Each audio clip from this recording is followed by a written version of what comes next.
भाई जो गुरु वचन पे डट गए, कट गए फंद 84।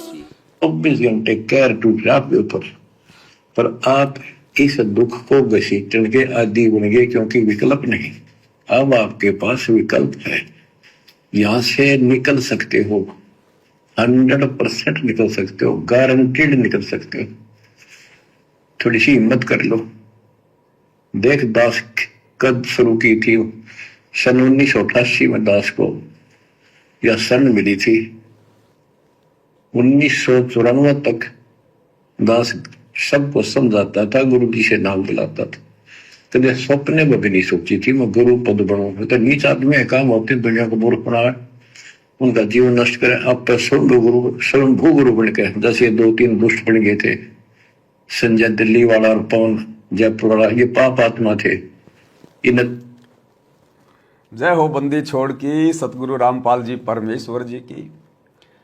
भाई और बहनों, मेरे लिए तो ये एक प्रसाद से कम नहीं है, सतगुरु के विशेष आशीर्वाद से कम नहीं है, जो भूमिका मुझे परमात्मा ने इस लाखों की संगत की छटनी के लिए दी है। जिस प्रकार सतगुरु स्वयं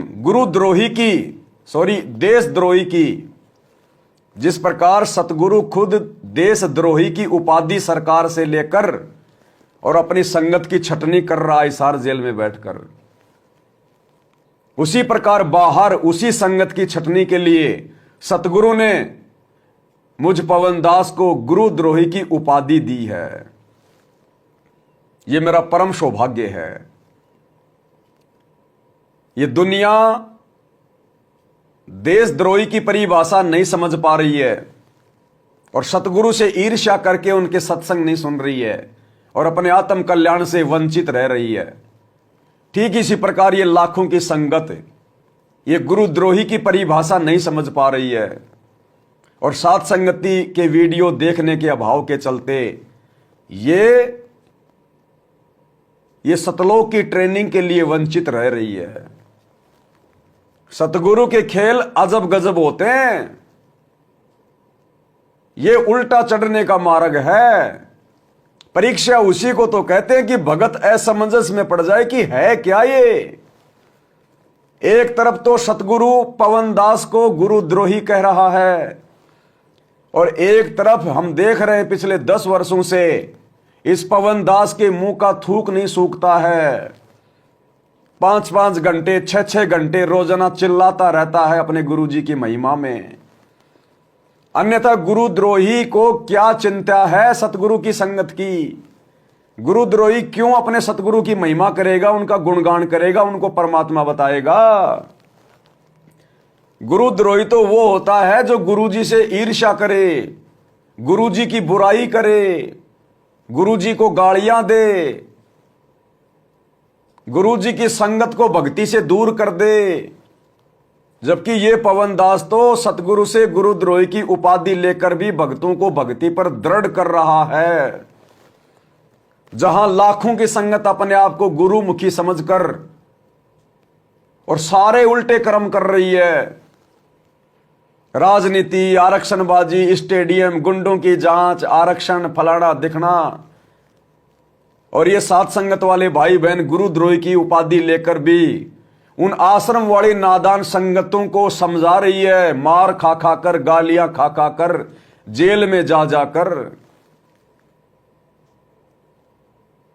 तो भाई ये परीक्षा का समय है, परीक्षा का समय। क्या इस दुनिया को नहीं पता कि सतगुरु रामपाल जी के ऊपर देशद्रोह का मुकदमा लगा रहा है? फिर भी दुनिया वाले सतगुरु की शरण में क्यों आ रहे हैं? क्या देशद्रोही की शरण में आना चाहिए? नहीं आना चाहिए ना। लेकिन उन ज्ञानी आत्माओं ने सतगुरु के सत्संग सुनकर विचार कर लिया कि यह सतगुरु देशद्रोही नहीं हो सकता, यह तो परमात्मा आया हुआ है, और उन्होंने कोई परवाह नहीं करी और सतगुरु की शरण में आ रहे हैं। इसी प्रकार संगत वाले जो गुरुजी के ज्ञान को आधार बना करके गुरुद्रोही की परिभाषा क्या बताई गुरुजी ने कि गुरुद्रोही सब कोई कहे, गुरुद्रोही न जाने कोई। और भाई सतगुरु से ईर्ष्या करे, सतगुरु की निंदा करे, गुरुद्रोही कहावे सोए। तो पवन दास में तो हमारे को एक भी लक्षण नजर नहीं आ रहा जो परिभाषा गुरुद्रोही की सतगुरु ने बताई है। तो उन आत्माओं ने विचार कर लिया कि भैया ये सतगुरु का खेल है, ये सतगुरु का मिशन है। जिस प्रकार उस बदनाम औरत को 650 साल पहले परमात्मा ने हाथी पर बैठाकर लाखों की संगत की परीक्षा ली थी, आज इस पवन दास को अपने परिवार के कहने पर, अपने कलयुगी परिवार की झूठी शिकायतों पर गुरुद्रोही कहकर बदनामी का ठप्पा लगाकर लाखों की संगत की परीक्षा ले रहा है कि देखता हूं मेरी संगत गुरुद्रोही की परिभाषा जानती है या नहीं जानती है, मेरी संगत मेरे सत्संगों को आधार बनाकर भक्ति कर रही या नहीं कर रही है। तो आज मुझ पवन दास का यह परम सौभाग्य है, मैं जब जब अपने गुरुदेव भगवान से इस प्रकार के अमृत वचन सुनता हूं, मेरी आत्मा का रोम रोम खिल जाता है कि परमपिता परमेश्वर जी की इस संसार की ये सबसे बड़ी फिल्म बन रही है वर्तमान में, सबसे बड़ी फिल्म। अरे ये नकली बॉलीवुड वाले, हॉलीवुड वाले एक 3 घंटे की फिल्म बनाने के लिए 2-3 साल लगा देते हैं सिर्फ चंद पैसे कमाने के लिए, और दुनिया भर की बकवाद। और वर्तमान में इस कलयुग की पिछली पीढ़ी में जो फिल्म बन रही है, ये भक्ति वाली फिल्म, ये 21 ब्रह्मांड की सबसे बड़ी फिल्म है, सृष्टि की सबसे बड़ी फिल्म बन रही है। और इस फिल्म के अंदर मेरे गुरुजी ने मुझे हीरो का रोल दिया, हीरो का। मैं अपनी किस्मत का आइडिया नहीं लगा सकता, अगर विचार करने बैठ गया तो पागल हो जाऊंगा, पागल। इतना रहम मेरे गुरुजी ने मेरे ऊपर किया है। ये गुरुद्रोही की उपाधि देने से पहले संगत की परीक्षा के लिए मेरे गुरु ने मेरे ऊपर विश्वास किया कि मेरा बच्चा मेरे मुख से गुरुद्रोही शब्द सुनकर ना तो मेरे अंदर कोई दोष देख सकता और ना अपने अंदर कोई कमजोरी पैदा कर सकता, कि जिस सतगुरु के लिए मैंने दिन रात एक कर दिए, सब कुछ त्याग दिया, सतगुरु के मिशन के अनुसार उनका सहयोगी बनकर, क्योंकि जब बेटा युवा हो जाता है, समझदार हो जाता है, तो वो बाप के काम धंधे में सहयोग देता है। तो हमारे बाप का काम धंधा है यहां से भक्ति करवाकर सतलोक ले जाना। तो परमेश्वर ने मुझ नीच 2 कोड़ी के जीव को इस लायक बनाया। मेरी औकात नहीं है कि मैं सतगुरु पे विश्वास कर सकूं।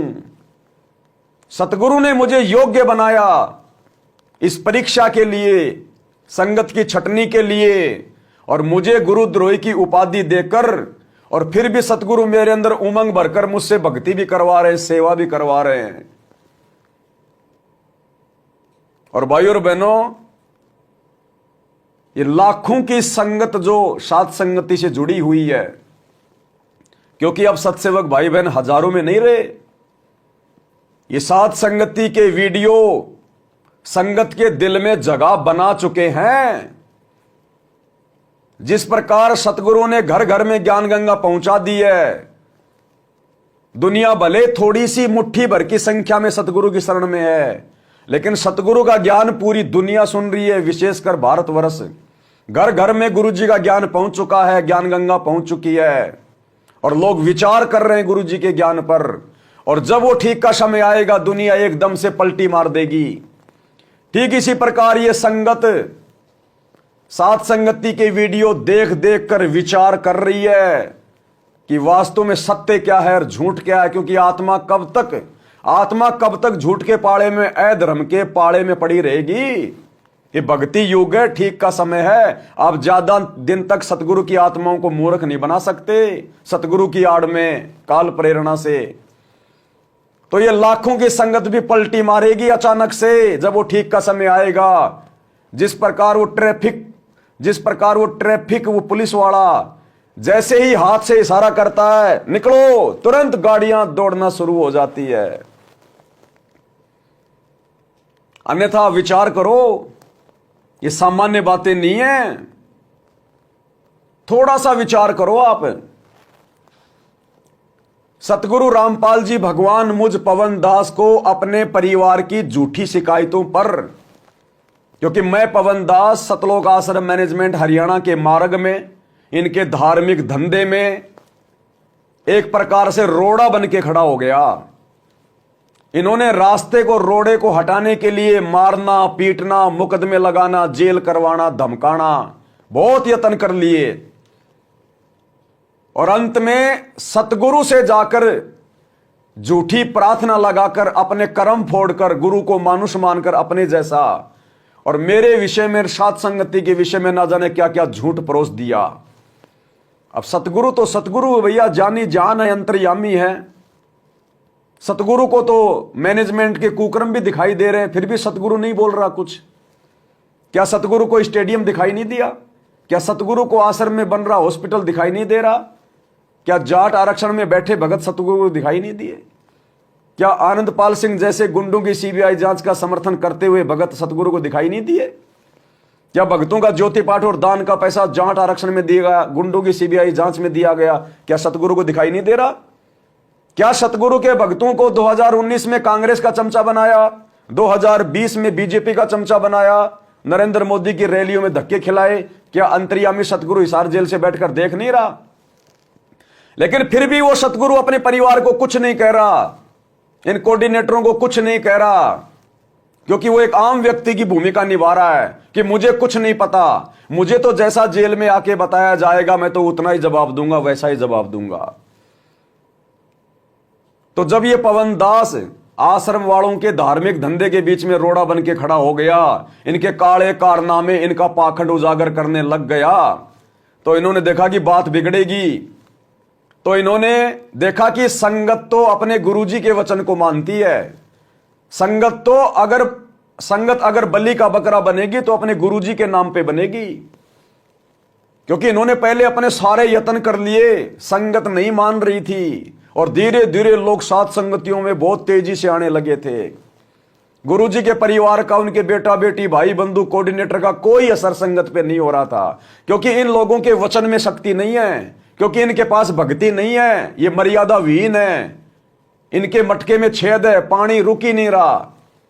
अंत में इन्होंने देखा कि ये तो बात बिगड़ेगी। इन्होंने एकमात्र सहारा लिया सतगुरु का कि अब अगर संगत रुक सकती है सात संगति में जाने से, तो सतगुरु जी के वचन सुनकर तो इन्होंने मेरे खिलाफ सतगुरुदेव भगवान को अपने जैसा आम व्यक्ति समझकर भड़काना शुरू कर दिया। गुरुजी वो पवन दास संगत को तोड़ रहा है, गुरुजी वो पवन दास अलग से आश्रम खोल के बैठ गया, गुरुजी वो पवन दास भक्तों को नाम दीक्षा दे रहा है, गुरुजी वो पवन दास भक्तों से पैसा ले रहा है, ज्योति पाठ करवा रहा है, पता नहीं क्या क्या झूठी बातें। नामदान से गुरुजी पवन दास ने 50 लाख रुपए की चोरी कर ली, पता नहीं क्या क्या झूठ इन्होंने अपने जैसा मानुष मानकर गुरु के सामने परोस दी। अब गुरु तो भैया जेल में बैठा इसलिए है कि कब आए वो समय जब मैं भक्तों की परीक्षा लूं। तो जो जो बातें गुरु के परिवार ने मेरे बारे में बताई, उस आधार से गुरुजी ने कह दिया कि भैया ऐसे ऐसे काम करने वाला तो गुरुद्रोही हो जाता है। फिर वो मेरा भगत कहां रहा? जब तुम कह रहे हो कि उसने ये कर दिया वो कर दिया, तो वो तो गुरुद्रोही है। अब इस बात को गुरुजी के परिवार ने संगत में गुरुजी का आदेश बता के लागू कर दिया कि गुरुजी का आदेश आ गया, गुरुजी ने ये लेटर लिख के दे दिया। देगा गुरु तो लेटर लिख के, जैसा तुम लिखवाओगे गुरु तो वैसा लिख देगा भैया। अरे सर्वानंद ने जैसा कबीर जी से अंगूठा लगवाया, कबीर जी ने तो लगा दिया। सर्वानंद ने जो मर्जी लिख लिया।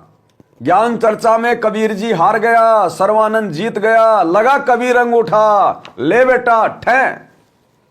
लेकिन वहां जाते जाते अंगूठा तो इसी प्रकार वर्तमान में गुरु को मानुष मानकर आप जो मर्जी उनसे बुलवा लो, लिखवा लो, ऑडियो निकलवा लो, वीडियो निकलवा लो। परीक्षा का समय है, गुरु तो वैसा ही बोलेगा कि भैया ठीक है, मुझे क्या पता, मैं तो जेल में बैठा हूं, बाहर का तुम्हें पता, और जैसा तुम कह रहे हो ठीक है। इस आधार से तो वो गुरुद्रोही हो गया, सतगुरु ने गुरुद्रोही कह दिया। इन्होंने संगत में मैसेज डाल दिया, पवन गुरुद्रोही हो गया, पवन गुरुद्रोही हो गया। अब ये संगत की परीक्षा थी, संगत की परीक्षा। अरे कौन गुरुद्रोही है, कौन देशद्रोही है, इस बात का निर्णय किसी की शकल देख के नहीं किया जाता। सतगुरु ने ज्ञान में क्या बताया, क्या समझाया, गुरुद्रोही कौन होता है, देशद्रोही कौन होता है। अब इतना विचार इस लाखों की नादान संगत ने नहीं किया। इसी को कहते हैं भेड़ चाल, गांधारी की तरह आंखों पे काली पट्टी बांध के चलना। इसको कहते हैं भेड़ चाल, देखा देखी में चलना। जैसा गुरुजी के परिवार ने कह दिया, जैसा कोऑर्डिनेटर ने कह दिया, विचार नहीं किया कि यह परीक्षा का समय है और परीक्षा के समय में सतगुरु भैया किसी भी प्रकार के वचन बोलकर परीक्षा ले सकता है। अपने ज्ञान के विरुद्ध आदेश देकर भी परीक्षा के समय में सतगुरु भक्तों की परख करता है। हमें कथा सुनाई गुरुदेव ने कि एक समय एक संत था, अपने बच्चों को, अपने शिष्यों को ज्ञान दिया करता था। एक समय संत ने देखा, जरा देखो तो सही, ये देखा देखी में आ रहे हैं, जा रहे हैं, पढ़ रहे हैं या थोड़ा बहुत बुद्धि विवेक भी है। संत ने अपने शिष्यों को सामने बैठाया, आधा घंटे ज्ञान दिया और कहा भाई गुरु सबसे बड़ा होता है, गुरु की आज्ञा माननी चाहिए। जो अपने गुरु के आदेश की पालना नहीं करता वो गधा बनता है, महामूर्ख होता है, नरक का भागी होता है। हाँ जी गुरुजी, बिल्कुल सही बात है। उसके बाद उसी संत ने आदेश दिया कि अब मेरा आदेश है कि आप अपने पैर का जूता निकालो और मेरे सर में 5-5 जूते मारो। अब 2 मिनट पहले तो गुरुजी ज्ञान दे रहे थे कि अपने गुरुजी की तरफ तो उंगली भी नहीं की जा सकती, नहीं तो वो गधा बनेगा, नरक में जाएगा। और अब कह रहे हैं कि गुरुजी आदेश दे रहे कि सर में जूते मारो। तो भगत तो धर्म संकट की स्थिति में आ गए कि क्या करें क्या ना करें। तो गुरु ने कहा रे बस इतना ही ज्ञान समझे। अभी तो कह रहे थे कि गुरुजी हम आपकी हर आज्ञा मानेंगे, हम आपका हर वचन मानेंगे, और भाई हो गए तुम फैल। साब की नीची गर्दन, एक खड़ा हुआ, अपने पैर का जूता निकाला और गुरुजी के चरणों में आके बैठ गया और अपने सिर में 5 मारे। गुरु ने कहा भैया डांडी मत मार, मैंने तो मेरे सर में मारने के लिए कहा है। तो भगत ने कहा कि हे गुरुदेव, इस दास का सिर भी तो आप ही का है। ये परमात्मा, आपके बिना मेरा वजूद कहां है, मैं आप ही का तो अंश हूं। मैंने अपने सिर में मार लिए, समझो आपके सिर में मार दिया। तो गुरु बड़ा प्रसन्न हुआ और वो भगत परीक्षा में पास हुआ। बाकी भगत तो वो भी थे जो चुपचाप बैठे हुए थे। तो गुरुदेव कहते हैं कि भक्तों के अंदर थोड़ा बहुत कॉमन सेंस भी होना चाहिए, थोड़ा बहुत बुद्धि का भी इस्तेमाल होना चाहिए, देखा देखी नहीं। तो संगत को सतगुरु ने मुझ पवन दास को गुरुद्रोही घोषित करने से पहले गुरुद्रोही की परिभाषा बताई थी कि गुरुद्रोही किसको कहते हैं, गुरुद्रोही की परिभाषा क्या होती है, गुरुद्रोही के क्या लक्षण होते हैं। अरे गुरुद्रोही क्यों तुम्हारे गुरुजी की महिमा करेगा? अरे रावण राम का द्रोही था, क्या कभी राम की महिमा गाई, राम की बड़ाई करी? राम को क्या उसने परमात्मा बताया? जंगली मानता था, जंगली कि जंगल में फिरते हैं 2 मस्करे हिरणों को मारकर मांस खाते हुए, मेरा क्या बिगाड़ लेंगे वो। क्या उस कंस ने कभी श्री कृष्ण जी की महिमा की? वो तो दुश्मन बन के बैठा था, कृष्ण का नाम भी अच्छा नहीं लगता था।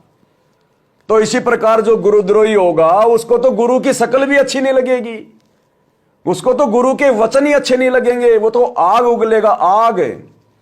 और गुरुद्रोही के मुख से गुरु की निंदा सुनकर भला कौन लाइव जुड़ेगा, कौन 10 साल से वीडियो देखेगा, किसकी आंखों में आंसू आएंगे गुरु महिमा सुन सुन के गुरुद्रोही के मुख से। तो ये सतगुरु की परीक्षा चल रही है, परीक्षा। मुझ पवन दास को गुरुद्रोही की उपाधि देने से पहले, मुझ दास को ये हीरो वाली ये पदवी देने से पहले अपनी इस फिल्म में, जिस फिल्म को आने वाले समय में ब्रह्मा विष्णु महेश भी देखेंगे, देवी देवता भी देखा करेंगे, उस फिल्म में मुझ नीच को इस परमात्मा ने इस योग्य बनाया। तो भाई दास तो इस बात को भली भांति समझ रहा है, जान रहा है, पहचान रहा है। और अब विचार करने की बात यह है, ये सारी बातें बताने के बाद, यदि ये पवन दास वास्तव में गुरुद्रोही है तो पिछले 10 साल से गुरु मुझे गुरुद्रोही कह रहा है, लेटर के माध्यम से, ऑडियो के माध्यम से, वीडियो के माध्यम से। हाथ धोकर गुरु मेरे पीछे पड़ा हुआ है, गुरु का परिवार मेरे पीछे पड़ा हुआ है, 90% संगत मेरे पीछे पड़ी हुई है, और इसके बावजूद भी कोई मेरा बाल नहीं उखाड़ा पा रहा, थोड़ा सा मेरा बाल नहीं उखाड़ पा रहा कोई। इन मैनेजमेंट वालों ने मुकदमा मेरे ऊपर करवा दिया, जेल मुझे करवा दी, मार पिटाई मेरे साथ कर ली, हर प्रकार से मुझे मिट्टी में मिलाने का प्रयास कर लिया, लेकिन इस पवन दास का जरा सा बाल कोई बाका नहीं कर पाया आज तक। और मुझ पवन दास की इतनी बुराई सुनकर कि गुरु खुद मुझे गुरुद्रोही कह रहा है, और उसके बावजूद ये लाखों की संख्या में भगत भाई बहन दृढ़ होकर साथ संगति से जुड़े हैं, पवन दास के साथ मिलकर गुरु जी की महिमा करते हैं, लाइव वीडियो देखते हैं। मुझे सतगुरु ने गुरुद्रोही कहा, उसके बाद भी लाखों की संख्या में भाई बहन तन मन धन से जुड़े हैं। यह हिम्मत कौन दे रहा है? अरे कुम्हार जब मटका तैयार करता है, नीचे हाथ रखता है, ऊपर चोट मारता है। इस परीक्षा के समय में सतगुरु हम सत्सेवकों को नीचे से चोट मार रहे हैं, अपने परिवार की झूठी शिकायतों पर संगत की परीक्षा लेने के लिए, और ऊपर से सतगुरु हमें हिम्मत भी दे रहा है। गुरुद्रोही की चोट मार रहा है और नीचे से हमें हिम्मत दे रहा है, सहारा दे रहा है कि बच्चों लगे रहो, लगे रहो, तुम्हारा बाल ही बाका नहीं होगा, तुम्हारा बाप तुम्हारे साथ में है। ये तो नादान बच्चे हैं आश्रम वाले, मेरे बेटा बेटी कोऑर्डिनेटर। जिस प्रकार छोटा बच्चा नाराज हो जाता है और अपने बड़े भाई की शिकायत करता कि पापा को आने दे, शाम को तेरी पिटाई कराऊंगा। हाँ, और जब शाम को पापा आता है तो वो बेटा रोता रोता जाता, पापा पापा इसने मुझे मारा पीटा। और वो बेटा संकेत में कहता है कि नहीं नहीं पापा, मैंने कुछ नहीं किया, ये खुद ही गिर गए, इसके ठोकर लग गई। तो पापा फिर क्या करेगा उस छोटे बच्चे को खुश करने के लिए? बड़े बच्चे की पीठ पे यूं हाथ रखेगा और अपने हाथ के ऊपर वो पापा दूसरे हाथ से यूं मारेगा। बताओ, तेरे को मारेगा दोबारा मेरे बेटे को? और उसको कहेगा तू थोड़ा सा रोने का नाटक कर ले। और वो बड़े वाला लड़का अब वो छोटे वाला, वो सतलोक आश्रम मैनेजमेंट हरियाणा खुश हो जाएगा कि पापा ने इसकी पिटाई कर दी, पापा ने इसकी पिटाई कर दी। तो इन्होंने मेरे ऊपर उस पापा जी से, सतगुरु रामपाल जी भगवान से झूठी शिकायत करके मुकदमा लगवा दिया, मेरे को जेल करवा दी, अर्थात मेरी पिटाई करवा दी। और ये खुश हो गए कि हमने पवन दास को जेल में बैठा दिया, पवन दास को जेल में बैठा दिया। अरे 2022 में जेल से बाहर आने के बाद तो परमात्मा ने इतने वीडियो बना दिए, ऐसे ऐसे वीडियो बनवा दिए, ऐसी ऐसी सात संगतियां करवा दी जो जेल जाने से पहले नहीं हो रही थी, और इतनी संगत सात संगतियों से जुड़ गई जो जेल जाने से पहले नहीं जुड़ी थी। तो भाई ये सतगुरु के संकेत केवल उनके शिष्य समझते हैं, उनकी अच्छी आत्माएं समझ पाती हैं। तो गुरुजी के द्वारा इतनी बार गुरुद्रोही कहने के बाद, इतनी बार, कम से कम ज्यादा भी नहीं तो सैकड़ों बार तो गुरुजी ने मुझ पवन दास को ऑडियो वीडियो लेटर में, सत्संगों में गुरुद्रोही कहा ही कहा है। हर कोऑर्डिनेटर मेरे खिलाफ, गुरुजी का परिवार मेरे खिलाफ, 90% संगत मेरे खिलाफ है, और उसके बाद भी लाखों की संगत साथ संगति से जुड़कर अपनी आत्मा का कल्याण करवा रही है, अपने गुरुजी को परमात्मा मान के भक्ति कर रही है।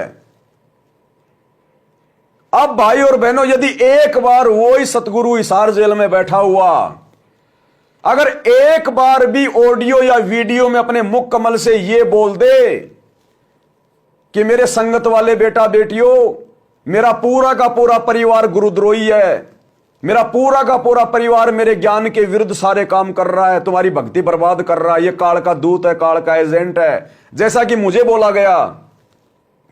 अगर एक बार भी गुरु अपने परिवार के बारे में बोल दे, जबकि वो तो रियल में गुरुद्रोही है, गुरु का भाई तो रियल में वो गुरुद्रोही है, साइलेंट गुरुद्रोही है, काल का सूक्ष्म एजेंट बन के सारे काम कर रहे हैं लोग। अगर एक बार भी हिसार जेल में बैठा हुआ सतगुरु अपने परिवार या भाई बंधु के बारे में यह बात बोल दे कि ये लोग गुरुद्रोही हैं, इनकी कोई संगति नहीं करेगा, जो इनके संपर्क में रहेगा उनका नाम खंड हो जाएगा। मैं पवन दास गारंटी के साथ कहता हूं, अगर एक भी भगत इन सतलोक आश्रमों में दोबारा मुंह उठा के देख ले, तो एक भी भगत, और यहां सतगुरु 10 साल से चिल्ला रहा कि पवन गुरुद्रोही, पवन गुरुद्रोही, फिर भी लाखों की संख्या में भाई बहन दृढ़ होकर साथ संगति से जुड़े हुए हैं। तो ये फिल्म चल रही है, ये परीक्षा चल रही है। इस प्रकार से सतगुरु ऊपर से चोट मारकर अंदर सहारा दे रहा है। इस प्रकार से ये साथ संगति सतलोक का ट्रेनिंग सेंटर है, यथार्थ 13वां कबीर पंथ है। किसी पवन दास की औकात नहीं है साथ संगति चलाने की, लाइव आने की, इतना थूक बिलोने की। मैं जीव हूं, मेरी औकात है, लेकिन परमात्मा कहते हैं सिर पर साई सत्य है तो कू क्या भय रे।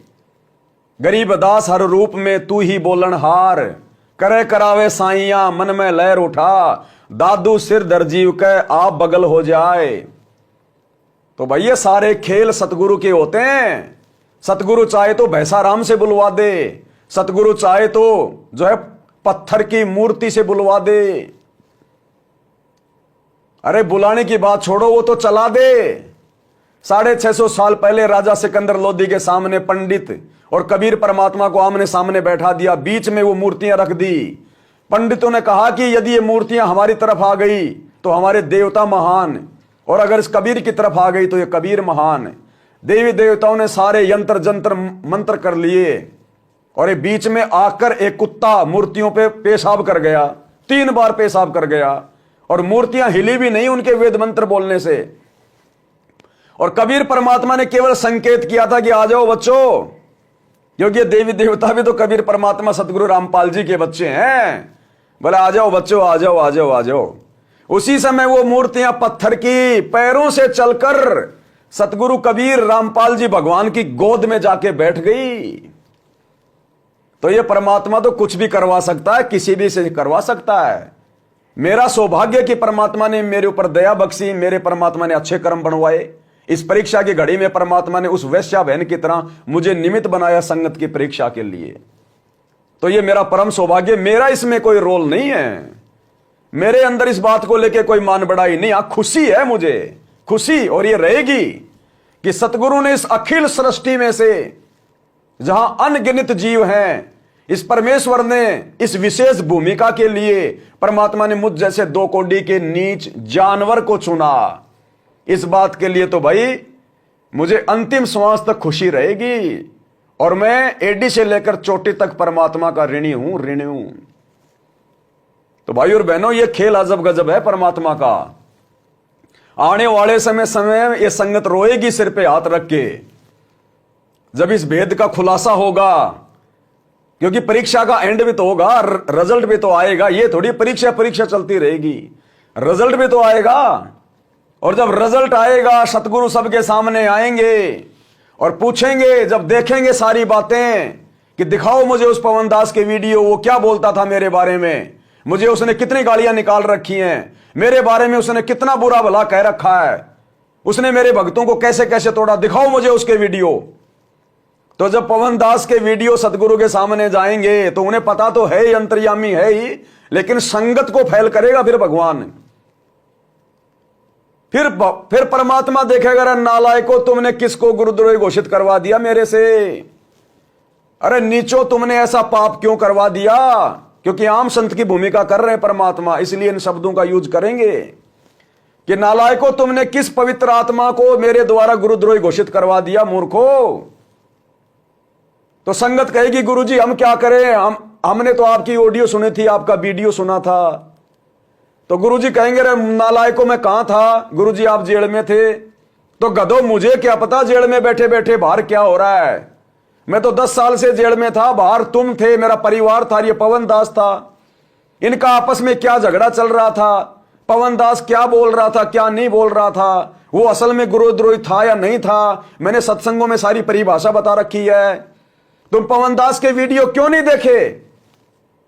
उसके विचारों को सुनकर तुमने मेरे ज्ञान से निर्णय करके क्यों नहीं सोचा? कहे कबीर सोई जन मेरा, जो नीर खीर का करे निबेरा।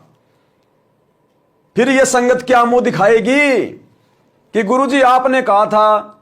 अरे मैंने तो मेरे परिवार ने जैसा कहा वैसा जवाब दे दिया, जैसा मेरे परिवार ने कहा मैंने तो वैसा जवाब दे दिया। अब डॉक्टर के पास कोई आदमी जाए कि साहब मेरे दादाजी के पेट में दर्द है, तो डॉक्टर तो पेट के दर्द की दवाई बताएगा कि उसको ये वाली टेबलेट दे दे। और दादा के हो रहा है पैर में दर्द, तो दादा के तो वो गोली जो है रिएक्शन कर जाएगी। अब कोई कहे कि डॉक्टर साहब ये गोली आपने दी थी, रिएक्शन कर गई, आप पे मुकदमा करेंगे। अब उसमें डॉक्टर की क्या गलती? डॉक्टर कहेगा भैया मेरे को तो इसके बेटे ने आके कहा था कि उसके पेट में दर्द है, और देखो ये पेट के दर्द की गोली है, मेरी क्या गलती है? मेरे को सच्चाई क्यों नहीं बताई कि उसके पैर में दर्द है? तो गुरु कह देगा मेरे को तो मेरे परिवार ने जैसा पवन दास के बारे में बताया कि वो ये उल्टे काम कर रहा है, तो मैंने तो उसी हिसाब से इनको जवाब दे दिया कि ये काम करने वाला तो गुरुद्रोही है। इन्होंने सच्चाई तो मुझे नहीं बताई ना कि पवन दास हमारे धार्मिक धंधे में रोड़ा बन के खड़ा है, और हम आपसे झूठी शिकायतें करके उसको गुरुद्रोही घोषित करवाना चाहते हैं। तो बताओ फिर सतगुरु का क्या दोष? फिर ये संगत क्या मुंह दिखाएगी? अरे संगत फिर कौन से पानी में नाक डुबो के मरेगी? वो फाइनल परीक्षा होगी, फाइनल परीक्षा। उस समय कहां जाओगे, किसको मुंह दिखाओगे, कैसे तुम अपने सतगुरु का सामना करोगे, जब तुम वो फेल वाला सर्टिफिकेट लेके खड़े होंगे हाथ में? तो ये लाखों हजारों भक्तों का इतनी दृढ़ता के साथ है, और वो कबीर की कागज की फोटो को फाड़ना कोई बच्चों का काम है क्या? ये सतगुरु के द्वारा विशेष हिम्मत दिए बिना ये महान कार्य कोई कर नहीं सकता। है किसी माई के लाल में हिम्मत जो सतलोक आश्रमों से जुड़े हुए हैं? देखे फाड़ के दिखा दो। और इधर हजारों सत्सेवकों ने फाड़ फाड़ के दिखाया सोशल मीडिया पे। अरे सतगुरु ने एक भी मुकदमा होने दिया क्या? 20 करोड़ है इस देश में ये कबीरपंथी। और इस सतलोक आश्रम मैनेजमेंट हरियाणा ने उस हरियाणा की बहन के साथ मिलकर ना जाने क्या क्या प्रयास कर लिए मुझे फंसाने के। बाल उखाड़ पाए क्या? हजारों भाई बहनों ने वीडियो बनाए फाड़ फाड़ के। तो भाई ये परमात्मा कहते हैं सिर पर साईं सत्य है, फिर तो कूं क्या भय रे। जब तेरा परमात्मा खुद तेरा गुरु है तो फिर डर किस बात का? केवल सच्चाई के रास्ते पे चल, राजधानी एक्सप्रेस बनके। तो भाई और बहनों ये खेल चल रहा है, परीक्षा चल रही है। इस पवन दास को मजा नहीं आ रहा संगत की गालियां खाने में, मार पिटाई खाने में, मुकदमे झेलने में, जेल जाने में मजा नहीं आ रहा। लेकिन मजा मुझे सतगुरु दिला रहा है, साथ में हिम्मत देके कि बेटा तेरे से बढ़कर इस फिल्म में भूमिका किसी की नहीं है। बाकी ठीक है, मेरे सभी भाई बहन मेरे सहयोगी हैं। फिल्म अकेले किसी हीरो से थोड़ी चलती है। मान लीजिए डायरेक्टर ने हीरो चुन लिया, बहुत अच्छा, सलमान खान चुन लिया मान लो। अब अच्छा तो काहे का, लेकिन समझाने के लिए मान लीजिए सलमान खान को फिल्म में ले लिया। अब सलमान खान ने तो जी जान लगा दी अपनी एक्टिंग करने में, झूठी साची। लेकिन बाकी सलमान खान ही थोड़ा होता है फिल्म में, हीरोइन भी होती है, एक कोई हंसी मजाक करने वाला भी होता है, उसमें कोई विलेन भी होता है, और भी बहुत सारे रोल होते हैं, कोई पुलिस वाला भी होता है। उस फिल्म में यदि दूसरे लोगों ने रोल को ढंग से नहीं निभाया तो भाई सलमान खान चाहे कितना ही जोर लगा ले, वो फिल्म फेल हो जाती है फिल्म। तो इसी प्रकार ये पवन दास चाहे कितना ही जोर लगा ले साथ संगति में, अगर सत्सेवक भाई बहन इन वीडियो को शेयर करने की यदि पूरी की पूरी भूमिका सही प्रकार से नहीं करेंगे तो भाई परमात्मा के दोषी हो जाएंगे। सेवा छोटी बड़ी नहीं होती है। जो भूमिका आज पवन दास निभा रहा है, ये भूमिका आप सभी सत्सेवक भाई बहन, ना जाने हम कितने कलयुग की पिछली पीढ़ी में आ चुके हैं, परमात्मा आप जियों से भी निभवा चुका है। ये ना सोचना कि वर्तमान में पवन दास ही भूमिका कर रहा है, ये भूमिका हम सभी कर चुके हैं बारी बारी, लेकिन पार नहीं हो पाए, कोई न कोई हम गलती कर बैठते हैं। तो आज मुझे मिली है, पिछली कलयुग की पिछली पीढ़ी में ना जाने ये भूमिका जो है ये किसी और आत्मा के पास थी। अब हम सतलोक चले जाएंगे तो अगले कलयुग की पिछली पीढ़ी में ये भूमिका परमात्मा किसी और को दे देगा। तो भाई और बहनों सेवा सबकी बराबर है, सेवा कोई छोटी बड़ी नहीं होती है। जो वीडियो बना रहा है परमात्मा की नजर में तो वो भी उतनी सेवा है, जो वीडियो को शेयर कर रहा है वो भी उतनी बड़ी सेवा है। कोई वीडियो को काट काट के छोटा छोटा मैसेज बना के भेज रहा है, वो भी उतनी बड़ी सेवा है। हम भक्तों की नजरों में लगता है कि वो भगत बहुत अच्छी सेवा कर रहा, लेकिन सतगुरु की नजरों में मां का बेटा चाहे काला हो, चाहे गोरा हो, चाहे लंगड़ा हो, चाहे पागल हो, मां तो चारों को बराबर प्रेम करती है, बराबर खाना खिलाती है। तो हमने इस आधार से, ज्ञान आधार से भक्ति करनी है, तभी भाई और बहनों हम सफल हो पाएंगे। अन्यथा जो परीक्षा सतगुरु वर्तमान में हमारी ले रहे हैं भाई और बहनों, मुश्किल हो जाएगा काम। और रही बात उसकी संजय की, जिसका नाम मेरे साथ में जोड़ दिया जाता है, जबकि संजय का तो कोई लेन देन ही नहीं है, वो तो वास्तव में गुरुद्रोही बन के बैठा है। वो तो खुद ही तत्वदर्शी संत बन गया, खुद ही 56 प्रकार का भोग लगवा रहा, खुद ही चाट रहा है, भक्तों को आशीर्वाद दे रहा है, दंडवत करवा रहा है, अपने सिर के ऊपर चवर करवा रहा है। तो वो तो स्वयं सिद्ध है, वो तो है ही गुरुद्रोही। लेकिन उसकी आड़ में ये आश्रम वाले कोऑर्डिनेटर बेचारी नादान संगत को उसके साथ मेरा नाम जोड़कर बदनाम करवा रहे हैं। ये भी काल का जाल है। तो भैया, संगत जब तक साथ संगति की वीडियो देखेगी नहीं, जब तक आप किसी के विचार सुनोगे नहीं, तो सत्य को कैसे जानोगे? अरे यदि सतगुरु रामपाल जी भगवान हमें ये दुनिया भर के नकली संतों की पुस्तकें नहीं दिखाते, इनके विचार नहीं सुनाते, तो हम कैसे निर्णय करते कि सच्चा संत क्या होता है, नकली संत क्या होता है? भाई जो गुरु वचन पे डट गए, कट गए फंद 84 के।